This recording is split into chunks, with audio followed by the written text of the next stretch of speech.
Okay, these programs from Chapter 7 in your textbook are going to demonstrate another type of data structure that you guys can use, okay? In your PowerPoints from this chapter, if we scroll through them, and if we look even like on section 7.1, it's abstract data types. Designing a class is an abstract data type, but we also have what's called a structure. And so if I buzz through these slides and we get down here to the later sections, okay? A structure is kind of like a class, except it doesn't have the methods that go with it. Now, if you start to use advanced structures, you actually can include some methods, but for our purposes, we are not going to include methods in our structures. But a structure is another programmer-defined data type, and we can think of it as another abstract data type. What a structure does is it just consolidates a group of data types in under one object name or a structure name, okay? When I use the word object, I should use that in this class for just like when you're designing a class. So we are going to design a structure, and in this example, the structure is a name structure, and it could have as many fields as I want with it, okay? This particular example for a structure says that I'm going to have a student, and that student's going to be made up of the following members. So it pretty much is just kind of like your private data fields from a class.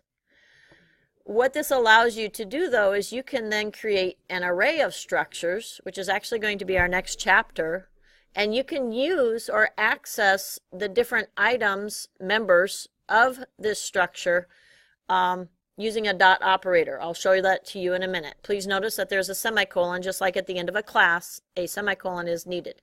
When you create a structure, you don't normally put it in a separate file like we do with the header file and the .cpp files, okay? We'll show you some code here in a second or two. When you declare a structure, the name typically begins with an uppercase letter. So this is different than our camel casing. And then the structure name is also called a tag. Multiple fields of the same type can be comma separated when you declare them. And then fields in a structure are all public by default, so you don't have to include any special access specifiers. So when you declare a structure, student here is the structure, and S1 is the name of a particular structure. The computer will set aside memory, and it automatically knows to set aside enough space for all of these member functions. And I shouldn't have called them member functions, they're just member data, okay? This is how you would access that member data or use it. So you use the dot operator right here to access the member fields within the structure. You should be a little bit familiar with a getLine method. If you aren't, then we can go back and look at that. I think it's in chapter, I don't remember what chapter. It's one of our earlier chapters.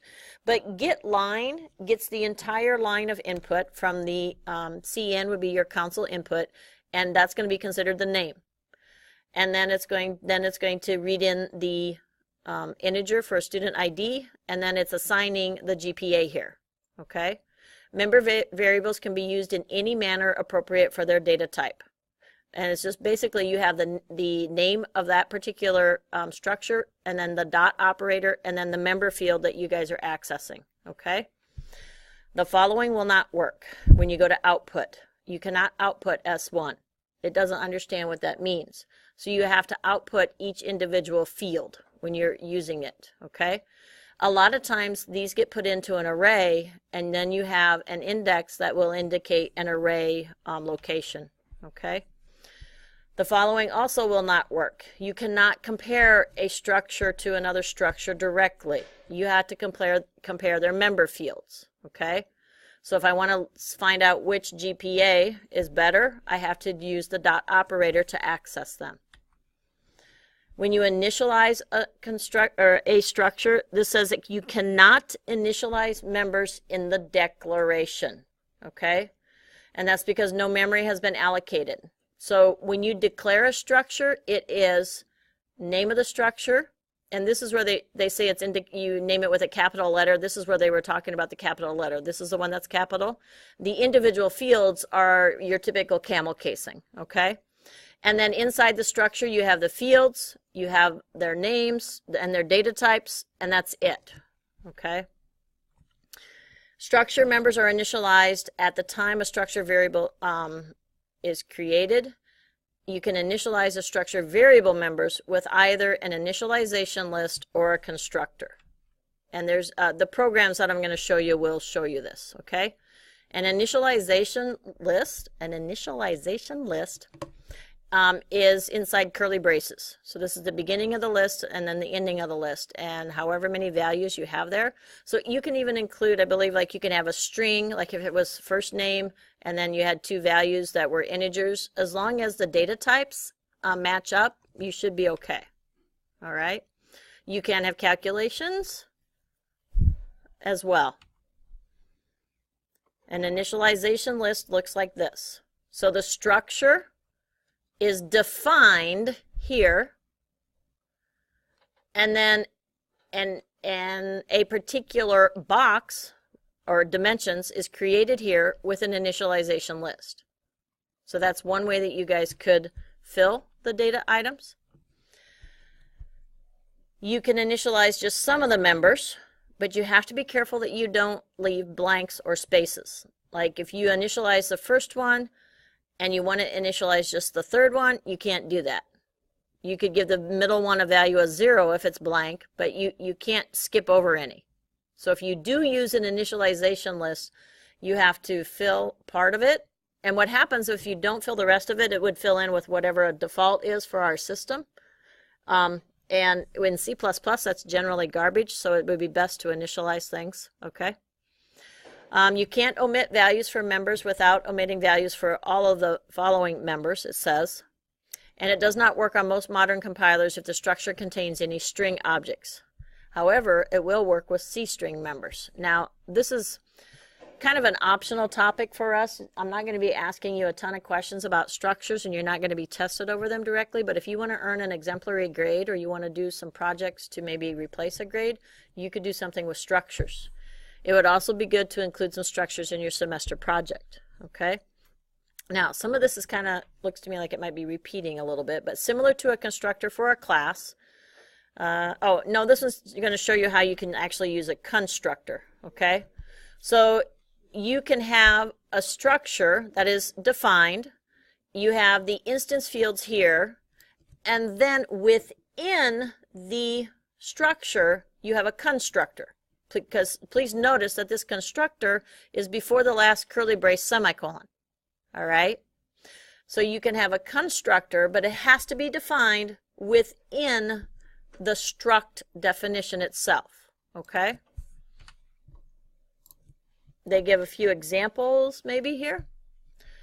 Oh no, this is nesting structures. Okay? It gets deeper and deeper, guys. So this particular structure, the second one, has a structure within it. What do we call that with classes? Do you remember what that's called? Starts with a C, ends with a T-I-O-N.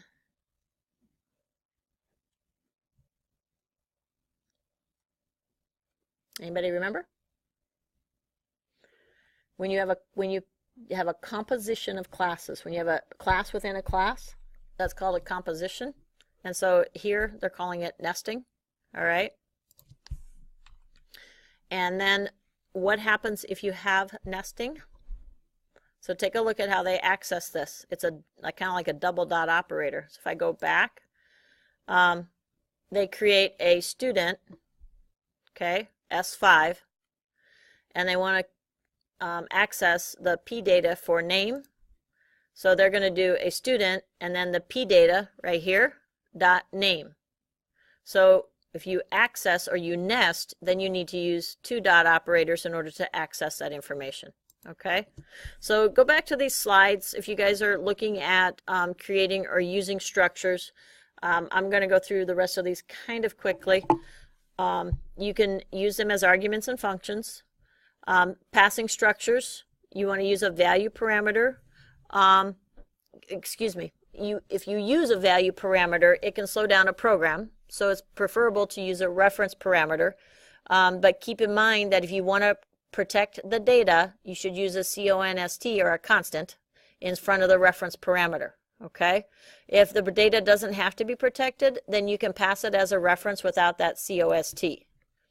You can also return a structure.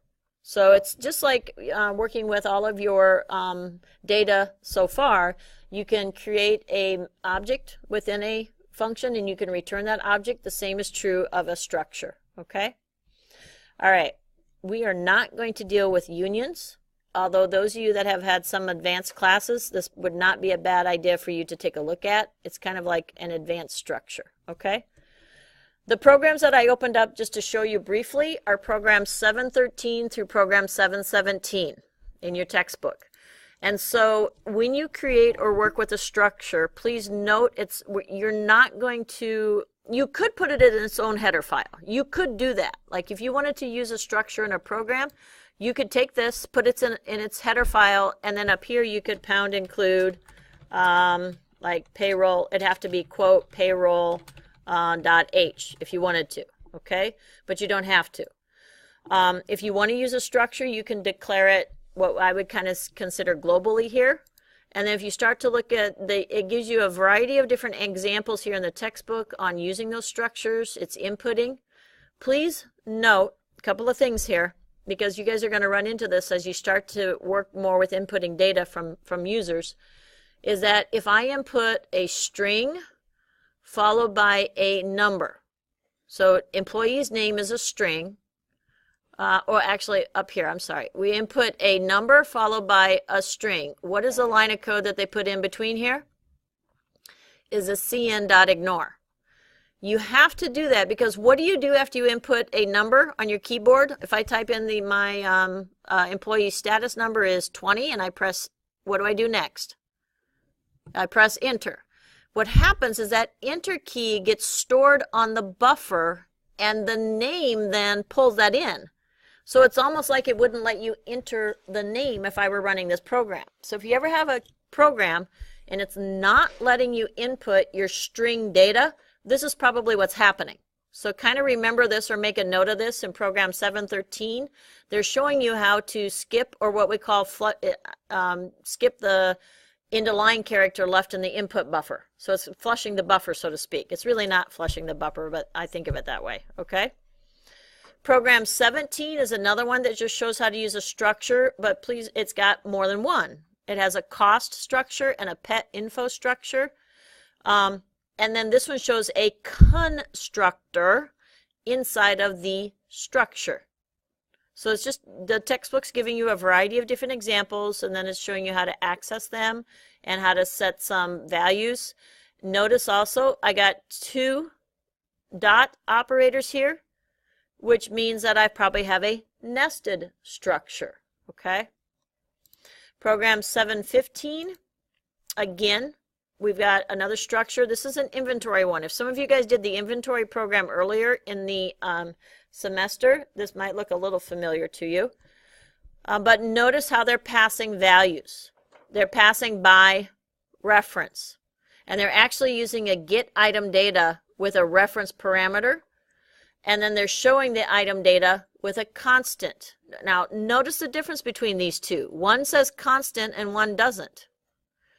Why not? Why does the first one here, get item data, not have a constant?